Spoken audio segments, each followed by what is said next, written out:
السلام علیکم ورحمۃ اللہ وبرکاتہ۔ تمام طالب علموں کو خوش آمدید۔ جب ہم قاعدہ یا ناظرہ پڑھتے ہیں تو دو ایسے قواعد ہیں جو قرآن مجید میں بار بار آتے ہیں اور اکثر لوگ انہیں سمجھنے میں چھوٹی سی غلطی کر جاتے ہیں۔ وہ دو اہم قواعد ہیں، اظہار اور اخفاء۔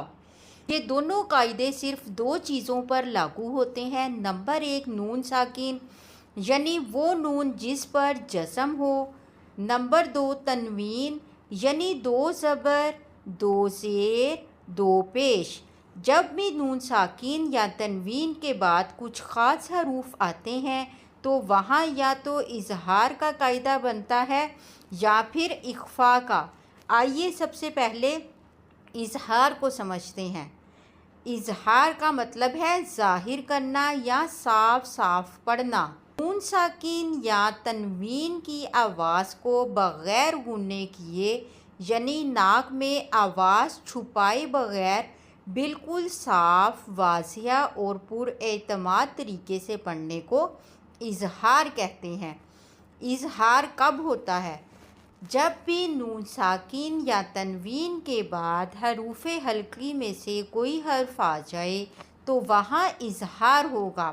حروف حلقی ٹوٹل 6 ہیں اور یہ حلق کے مختلف حصوں سے ادا ہوتے ہیں جو کہ ہم نے پچھلی کلاس میں پڑھا تھا۔ حمزہ ہ، عین ح، غین خ۔ من حیث، یہاں نون ساکن کے بعد حرف ح آ رہا ہے جو کہ حروف حلقی میں سے ہے، اس لیے ہم نون کو بالکل صاف پڑھیں گے، غنّہ نہیں کریں گے۔ عذاب علیم، یہاں تنوین کے بعد حمزہ آ رہا ہے لہٰذا یہاں بھی آواز ظاہر ہوگی۔ من آمن، یہاں نون ساکن کے بعد حمزہ ہے اس لیے نون کو صاف پڑھیں گے۔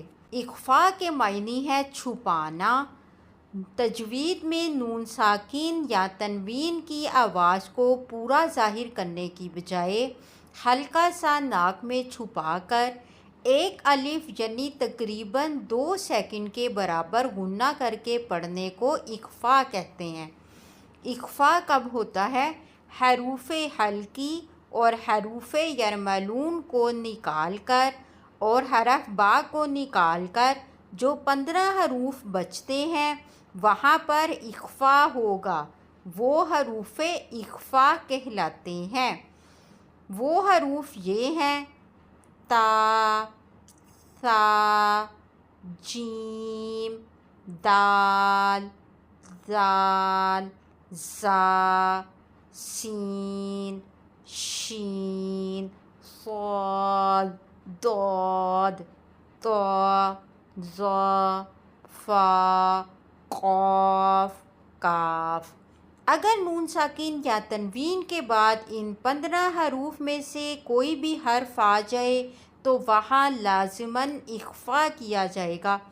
قرآنی مثالیں: من قبل، یہاں نون ساکن کے بعد قاف آ رہا ہے جو کہ حروف اخفاء میں سے ہے اس لیے ہم نون کی آواز کو ناک میں چھپا کر پڑھیں گے۔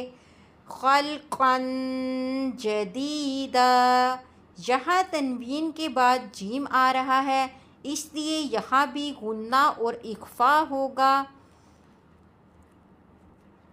اگر آپ کو یہ ویڈیو اچھی لگی ہو اور اس سے کچھ سیکھنے کو ملا ہو تو ویڈیو کو لائک کریں اور اپنے دوستوں کے ساتھ شیئر کریں۔ ملتے ہیں اگلی کلاس میں۔